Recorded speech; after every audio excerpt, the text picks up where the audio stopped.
आमला सांसद धर्मेंद्र कश्यप ने शुक्रवार को प्रेस कॉन्फ्रेंस कर डबल इंजन सरकार के बजट को लेकर अपने मन की बात सामने रखी। सांसद कश्यप ने कहा कि राज्य की जनता उन दिनों को भूल नहीं सकती है जब हर तरफ गुंडागर्दी होती थी और हर कोई दहशत में रहता था। 2017 के बाद यूपी के अंदर भाजपा सरकार बनने के बाद प्रदेश सुशासन की राह पर आगे बढ़ा है, तो अब दुनिया भर के निवेशक राज्य में निवेश करने को आगे आ रहे हैं। सांसद ने बताया कि इन्वेस्टर समिट के बाद आमला लोकसभा क्षेत्र में कई बड़े उद्योग स्थापित होने वाले हैं। आप भी सुनिए क्या बोले आमला से भाजपा सांसद धर्मेंद्र कश्यप। तो अभी हमने हमारे दातागंज में एक बड़ा उद्योग लग रहा है, जिससे पूरा त्याल है और इससे वो पूरा बनाएंगे केमिकल।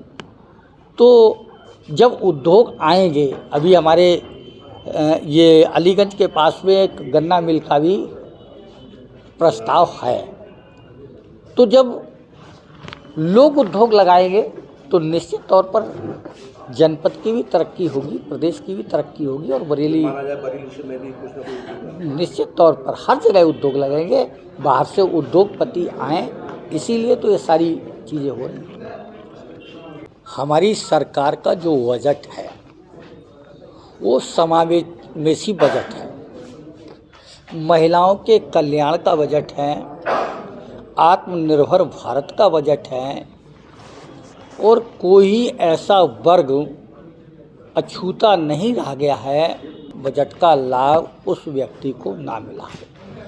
जो मध्यम वर्गीय नौकरी पेशा लोग हैं उनका स्लैब 5 लाख से बढ़ा करके 7 लाख करने का काम हमारी सरकार ने किया है। आप जिस तरीके से देखेंगे, विशेष जोर हमारी सरकार का उन गरीबों पर है जिनके आवास नहीं थे। उस बजट को भी बढ़ाने का काम हमारे प्रधानमंत्री ने करने का काम किया और ये आत्मनिर्भरता का बजट है।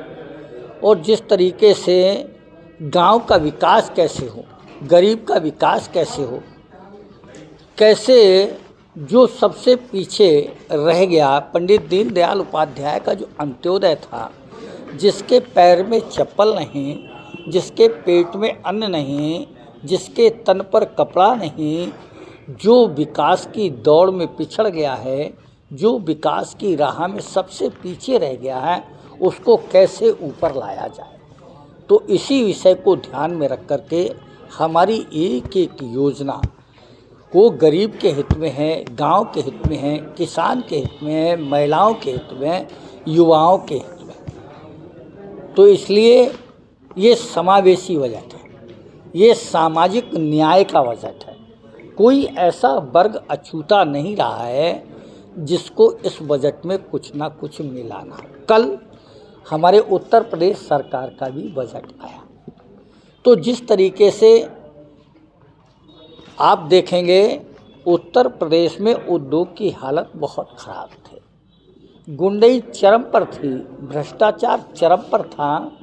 अब हमारे यहाँ बाहर से उद्योग भी आना शुरू हो गए, बेरोजगारी ख़त्म होगी, क्योंकि प्रधानमंत्री जी लगातार कहते थे हमें नौकरी लोगों को देना है और रोज़गार देना है।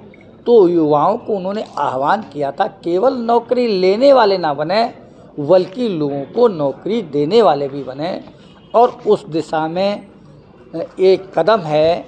और जिस तरीके से उत्तर प्रदेश की सरकार और भारत सरकार युवाओं को आगे बढ़ाने का काम कर रही है, महिलाओं को आगे बढ़ाने के काम कर रही है, तो हम निश्चित तौर पर ये कह सकते हैं कि हमारी दशा बहुत अच्छी होगी, हमारी दिशा भी अच्छी होगी, और जो सपना है कि भारत विश्व गुरु बनेगा, निश्चित तौर पर उस सपने को हम साकार करेंगे।